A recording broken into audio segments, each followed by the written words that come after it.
और लॉकडाउन के दौरान दिल्ली निजामुद्दीन मरकज़ में तबलीगी जमात के धार्मिक कार्यक्रम के आयोजन करवाने वाले मौलाना साद कांदलवी के खिलाफ धारा 269, 270, 271, 120B और 304 के तहत मामला दर्ज हुआ है।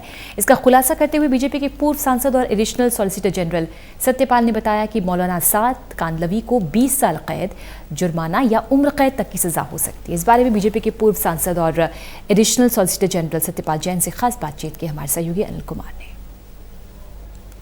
निजामुद्दीन मरकज के मौलाना मोहम्मद साद को किन धाराओं के तहत मामला दर्ज किया गया है, इस मेरे साथ हैं additional solicitor general Satyapal Jain, इनसे जानते हैं। जी देखिए, मौलाना साहब का जो जुर्म था मुख्य तौर पर पहले जानबूझकर जो इन्फेक्शन डिजीज़ है वो फैले उसके संबंध में कोई भी काम करना, जो कि इंडियन पेनल कोड की धाराएं 269, 270 और 271 के अंतर्गत आता है।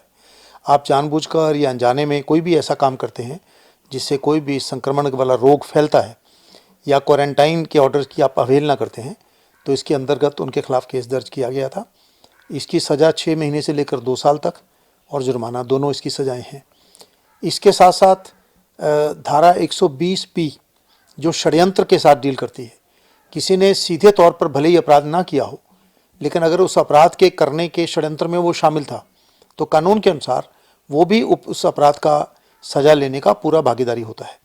अभी जो आज पता लगा है कि अपराध शाखा ने दिल्ली पुलिस की जो आगे जांच की है, जांच के बाद ये भी पाया गया है कि उन्होंने जो काम किए हैं वो गैर इरादतन हत्या इंडियन पेनल कोड की सेक्शन 304 के अंतर्गत आती है, तो उसमें फ़िलहाल 304 भी ऐड किया गया है। बाकी धाराएं कौन सी हो सकती हैं वो सारी इस बात पर निर्भर होगा कि जब वो गिरफ्तार होते हैं तो उनसे क्या क्या सामान बरामद होता है। मान लीजिए उनके पास हथियार होते हैं जिनका लाइसेंस नहीं है, तो फिर आर्म्स एक्ट के अंडर भी केस बनेगा। मान लीजिए उनके पास से नशीली चीज़ें प्राप्त होती हैं तो फिर दूसरे उस एक्ट के अंतर्गत वो भी केस दर्ज होगा। मान लो उनके पास से वहाँ अथाह पैसा, जैसा कि 1-2 केस में निहंगों के केस में मालूम हुआ है, तो फिर enforcement directorate, income tax department, उन धाराओं के अंतर्गत भी केस दर्ज होगा। मैं एक सेंटेंस में एक बात कह देता हूँ, इंडियन पेनल कोड और बाकी उसके बाद बने कानून, उनमें हर उस अपराध का प्रावधान है जो मनुष्य का दिमाग सोच सकता है या कर सकता है। इसलिए जो भी अपराध उन्होंने किए हैं, किसी अपराध से भी वो बच नहीं पाएंगे।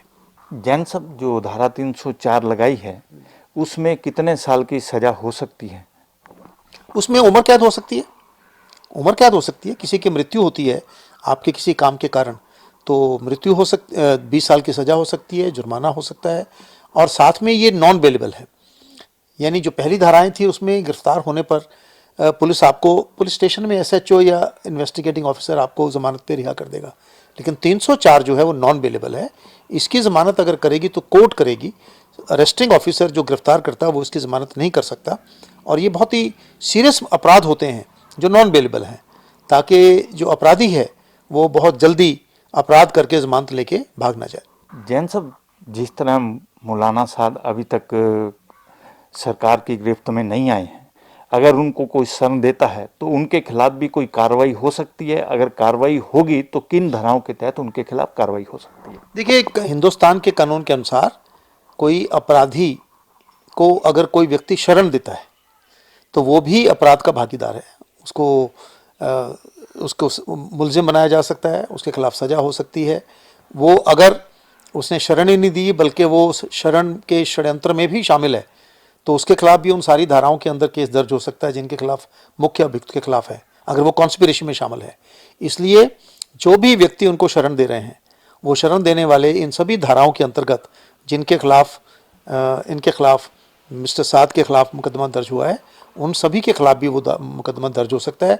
इसके अलावा जैसा मैंने कहा, गिरफ्तारी के बाद जो जानकारी आएगी, जिन्होंने प्रोटेक्शन दी थी, उनके यहाँ से क्या चीज़ रिकवर होती है, उनके कौन कौन से डॉक्यूमेंट मिल के आते हैं। इसलिए ये जो लोग ये सोच रहे हैं कि हम उनको शरण दे देंगे, हम तो बच जाएंगे, हमारे खिलाफ कुछ नहीं होगा, दोषी तो वो हैं, वो सब बहुत गलत फहमी में हैं।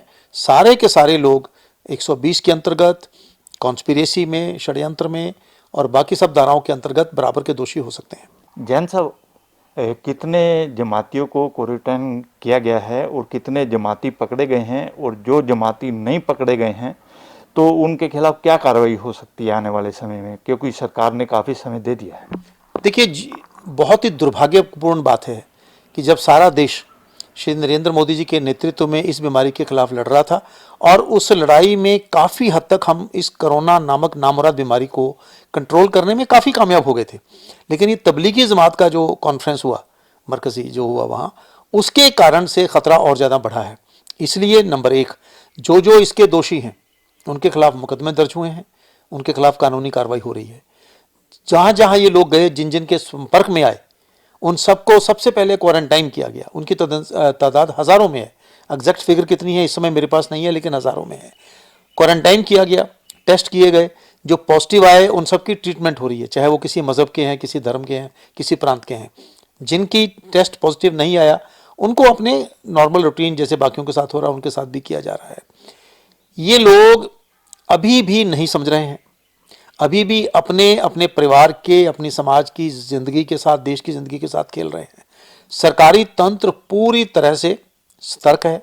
हमारी आज सबसे पहली प्रायोरिटी ये है, इस बीमारी को फैलने से रोका जाए, सोशल डिस्टेंसिंग की जाए, इसको फैलने ना दिया जाए।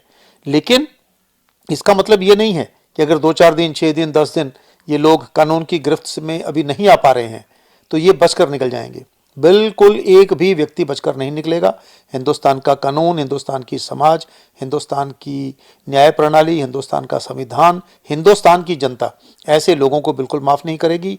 जो अपराध इन लोगों ने किया है उन सब की सज़ा इनको मिलेगी, मिलेगी और मिलेगी। ये थे मेरे साथ additional solicitor general Satyapal Jain. इन्होंने कहा है कि मौलाना साद और जमातियों ने जो अपराध किया है उसकी उनको सज़ा मिलेगी। इसके साथ साथ इन्होंने ये भी स्पष्ट कर दिया है कि कानून की नज़र से कोई नहीं बच सकता। Anil Kumar, total news, Chandigarh.